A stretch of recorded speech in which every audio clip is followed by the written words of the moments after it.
Okay, let's talk about this.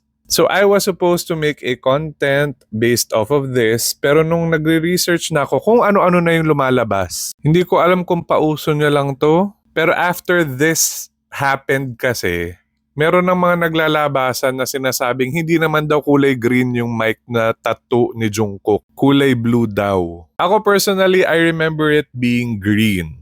And of course, connecting it to Taehyung kasi yung mic niya dati na ginagamit, green. If you don't know, lahat silang BTS may kanya-kanyang color-coded mic. And Taehyung's was green before but he recently changed to red. Pero nung concert nila sa States, sa Las Vegas, if I'm not mistaken, bigla rin siyang nagpalit ulit to green. May nakita pa nga akong post here on TikTok na post sa X parang saying na Taehyung, if you're going to marry Jungkook, please wear something green. Parang as a joke lang kasi hindi naman in-expect ni ate or ni kuya na may makakakita ng post niya. Pero lo and behold, after that posting, biglang naging green ulit yung mic ni Taehyung.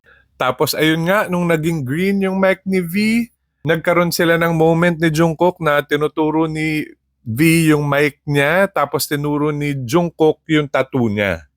Tapos, syempre, dahil mapapait kayo, sinasabi nyo hindi naman green yung mic. Sinasabi nyo blue. Mama nyo blue. And naalala ko rin na itong si Jungkook, nagkaroon na siya ng tattoo tour somewhere and I found this video. So, kayo nang humusga, green